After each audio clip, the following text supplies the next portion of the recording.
നമസ്കാരം. ഈ ലോക്സഭാ തിരഞ്ഞെടുപ്പ് കഴിഞ്ഞതോടുകൂടി മുഖ്യമന്ത്രി പിണറായി വിജയനെതിരെ പല ഭാഗത്തു നിന്നും ഏരിയ ലോക്കൽ ബ്രാഞ്ച് കമ്മിറ്റികളിൽ ഒക്കെ അങ്ങനെ എല്ലായിടത്തു നിന്നും പിണറായിക്കെതിരെയുള്ള ഒരു വിരുദ്ധ വികാരം ഉണ്ടായിട്ടുണ്ട്. അതിനെ മറികടക്കാൻ വേണ്ടിയിട്ട് നേതാക്കൾ എല്ലാവരും ശ്രമിക്കുന്നുണ്ട്. അത്തരത്തിലുള്ള സംസാരം പുറത്തു വരാതിരിക്കാൻ ശ്രമിക്കുന്നുണ്ട് എന്നുള്ളതാണ് മനസ്സിലാക്കുന്നത്. പക്ഷേ അതിനെയും മറികടന്നിട്ടാണ് അണികളും പ്രവർത്തകരും ഒക്കെ മുഖ്യമന്ത്രി പിണറായി വിജയനെതിരെ സംസാരിച്ചിട്ടുള്ളത്. ഇപ്പോഴിത് തളിപ്പറമ്പ് മണ്ഡലത്തിലും മുഖ്യമന്ത്രി പിണറായി വിജയനെതിരെ കടുത്ത വിമർശനമൊക്കെ ഉയർന്നിരിക്കുന്ന ഒരു സാഹചര്യം ഉണ്ടായിരിക്കുകയാണ്. CPM സംസ്ഥാന സെക്രട്ടറി MV ഗോവിന്ദന്റെ തട്ടകമായ കണ്ണൂർ ജില്ലയിലെ തളിപ്പറമ്പ് മണ്ഡലത്തിലാണ് ഈ പിണറായി വിജയനെതിരെ കടുത്ത വിമർശനം ഉയർന്നിട്ടുള്ളത്.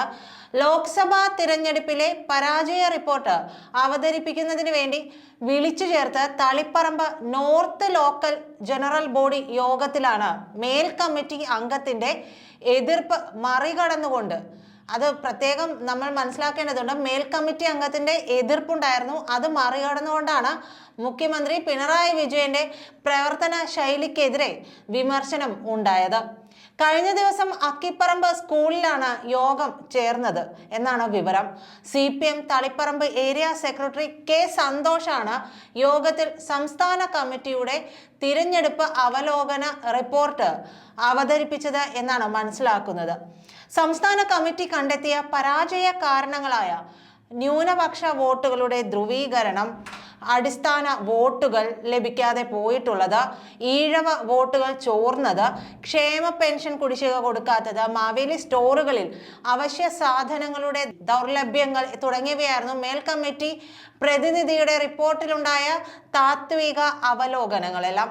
എന്നാൽ രണ്ടാം പിണറായി സർക്കാരിന്റെ ഭരണപരാജയമാണ് തോൽവിക്ക് കാരണമെന്ന കണ്ടെത്തൽ ചെറുതാക്കിക്കൊണ്ടാണ് കേന്ദ്ര സർക്കാരിന്റെ ഫണ്ട് അനുവദിക്കാത്ത നയങ്ങളാണ് സാമ്പത്തിക ഞെരുക്കത്തിന് കാരണമെന്നായിരുന്നു ഏരിയ സെക്രട്ടറിയുടെ മുഖ്യ ഊന്നൽ നൽകിയുള്ള റിപ്പോർട്ടൊക്കെ. സംസ്ഥാന സർക്കാരിനെയോ മുഖ്യമന്ത്രിയെയോ മറ്റ് മന്ത്രിമാരെയോ പാർട്ടി സംസ്ഥാന നേതാക്കളെയോ ഒന്ന് തൊടുക പോലും ചെയ്യാതെയുള്ള, വിമർശിക്കാതെയുള്ള റിപ്പോർട്ടിംഗ് ആണ് സത്യത്തിൽ അവിടെ നടന്നിട്ടുള്ളത് എന്നുള്ളതാണ് പുറത്തു വരുന്ന വിവരം.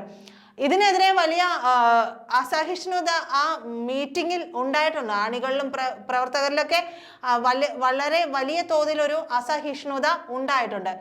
ഏതാണ്ട് 2 മണിക്കൂറോളമാണ് റിപ്പോർട്ട് നടന്നത്. ഇതിനുശേഷം തങ്ങൾക്കും ചിലത് പറയാനുണ്ടെന്ന് പങ്കെടുത്ത ചിലരൊക്കെ പറഞ്ഞു. എന്നാൽ അപ്പൊ പറഞ്ഞത് ജനറൽ ബോഡി യോഗത്തിൽ റിപ്പോർട്ടിംഗ് അവതരണം മാത്രമേ ഉള്ളൂ, ചർച്ചയ്ക്ക് അനുമതി ഇല്ല എന്നുള്ള നിലപാടാണ് മേൽ കമ്മിറ്റി സ്വീകരിച്ചത്. ഇവിടെ ചർച്ച വേണ്ട എന്ന കർശന നിലപാട് സ്വീകരിക്കുകയായിരുന്നു ഏരിയ സെക്രട്ടറി. പിന്നീട് അദ്ദേഹം നിലപാട് മാറ്റുന്നുണ്ട്. ഇതോടെയാണ് കരിമ്പത്തെ ഒരു മുതിർന്ന പാർട്ടി അംഗം തനിക്ക് ചില കാര്യങ്ങളൊക്കെ പറയാനുണ്ട് എന്ന് പറഞ്ഞ് എഴുന്നേറ്റ് നിൽക്കുന്നത്. ഇതോടെ മുഖ്യമന്ത്രിക്കും അദ്ദേഹത്തിന്റെ കുടുംബത്തിനുമൊക്കെ എതിരെയുള്ള വിമർശനങ്ങളുടെ ഒരു മാലപ്പടക്കമാണ് അദ്ദേഹം പൊട്ടിച്ചത് എന്നുള്ളതാണ് മനസ്സിലാക്കുന്ന കാര്യം. അയാളുടെ മോശം പെരുമാറ്റമാണ് പാർട്ടിയെ ഈ ഗതിയിലെത്തിച്ചത്. തോറ്റിട്ടും അത് അഹന്തയ്ക്ക് യാതൊരു കുറവുമില്ലെന്ന് ചർച്ചയിൽ പാർട്ടി അംഗം പച്ചനെ ചൂണ്ടിക്കാട്ടുകയാണ്. വിമർശനം കത്തിക്കയറിയപ്പോൾ തന്നെ ഇത്തരം ചർച്ചകളൊക്കെ ഇവിടെ അനുവദിക്കാൻ കഴിയില്ല എന്ന് പറഞ്ഞ് ഏരിയ സെക്രട്ടറി വിലക്കുകയൊക്കെ ചെയ്തു. അതത് ഘടകങ്ങളിലൊക്കെ ഇക്കാര്യങ്ങൾ ചർച്ച ചെയ്യാമെന്നൊക്കെ പറഞ്ഞായിരുന്നു പിന്തിരിപ്പിക്കാൻ ശ്രമിച്ചത്. 125ഓളം പേരാണ് യോഗത്തിൽ പങ്കെടുത്തത്. ലോക്കൽ സെക്രട്ടറിയുടെ ചുമതല വഹിക്കുന്ന K ബിജുമോൻ അദ്ദേഹമാണ് സ്വാഗതമൊക്കെ ഇതിൽ പറയുന്നത്. P ഗോപിനാഥ് എന്ന് പറഞ്ഞ നേതാവാണ് അധ്യക്ഷനായി ഇരുന്നതൊക്കെ. CPM സംസ്ഥാന സെക്രട്ടറി MV ഗോവിന്ദന്റെ മണ്ഡലം കൂടിയാണ് തളിപ്പറമ്പ് എന്നുള്ളത് നമ്മൾ ഈ അവസരത്തിൽ ഓർക്കണം. ഗോവിന്ദന്റെ അതീവ വിശ്വസ്തനായിരുന്ന ഒരാളാണ് ഏരിയ സെക്രട്ടറി K സന്തോഷ്. പാർട്ടിയെയും സർക്കാരിനെയുമൊക്കെ സംരക്ഷിച്ചുകൊണ്ട് അവതരിപ്പിക്കപ്പെട്ട റിപ്പോർട്ടിൽ മുഖ്യമന്ത്രി പിണറായി വിജയനെതിരെ മാത്രമാണ് വിമർശനം ഉയർന്നതെന്ന കാര്യവും ശ്രദ്ധേയമാണ്. ഇതിലൂടെ മനസ്സിലാക്കേണ്ട ഒരു കാര്യമുണ്ട്. നേതാക്കളൊക്കെ എത്രയേറെ മുഖ്യമന്ത്രി പിണറായി വിജയനെ പൊതിഞ്ഞു പിടിക്കാൻ, അദ്ദേഹത്തെ അദ്ദേഹത്തിന് എതിരെ വരുന്ന വിമർശനങ്ങളെയൊക്കെ മാറ്റിവെക്കാനായിട്ട് അതിനൊരു മറയിട്ട് പിടിക്കാനൊക്കെ ശ്രമിച്ചാലും ബാക്കിയുള്ളവരുണ്ടല്ലോ, ഇതിന്റെ ശരിക്കും നട്ടല്ലായിട്ടുള്ള സഖാക്കളുണ്ടല്ലോ, ശരിയായ ആ വാക്ക് ഉപയോഗിക്കാൻ കഴിയുന്ന കുറച്ചു പേരെങ്കിലും ഇപ്പോഴും ആ പാർട്ടിയിലുണ്ടെന്ന് വിശ്വസിക്കേണ്ടി വരും നമുക്ക്. അപ്പൊ അങ്ങനെയുള്ളവരാണ് സത്യത്തിൽ ഇങ്ങനെ പൊട്ടിത്തെറിക്കുന്നത്. അദ്ദേഹം പറഞ്ഞതുപോലും നോക്കുക, അദ്ദേഹത്തിന്റെ അഹന്തയാണ്, ഇനിയും ധാർഷ്ട്യമാണ്, ആ അഹന്തയാണ് പാർട്ടിയെ നശിപ്പിച്ചത് എന്നുള്ളതാണ്. അത് ഒരു എന്താ പറയാ, ഒരു നെഞ്ചുറപ്പുള്ള ഒരു സഖാവ് ഉണ്ടല്ലോ, എന്നും മനുഷ്യനോട് ചേർന്ന് നിൽക്കുന്ന, ആ പ്രത്യയശാസ്ത്രത്തിനൊക്കെ ഒരുപാട് വില കൽപ്പിക്കുന്ന കുറച്ച് മനുഷ്യരുണ്ടല്ലോ, അവരുടെ ഒരു ഉള്ളു പൊട്ടിയുള്ള, ഇടനെഞ്ച് പൊട്ടിയുള്ള ഒരു വിലപിക്കൽ കൂടിയാണ് പുറത്തു വന്നത്.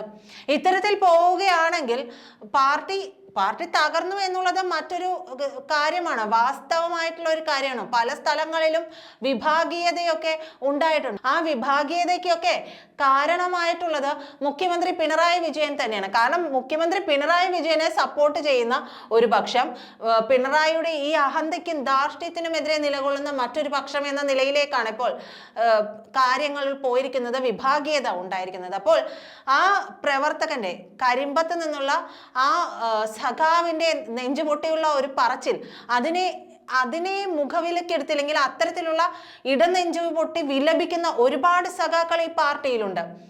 ആ പ്രത്യയശാസ്ത്രം അവർ ഉദ്ദേശിക്കുന്ന രീതിയിൽ പാർട്ടി അതിന്റെ നന്മയെ ഇനിയെങ്കിലും തിരികെ കൊണ്ടുവരണം, ഈ പാർട്ടി ഇങ്ങനെ ചിതലരിച്ചു പോകരുത് എന്ന് വിചാരിക്കുന്ന ഒരുപാട് പേരുണ്ട്.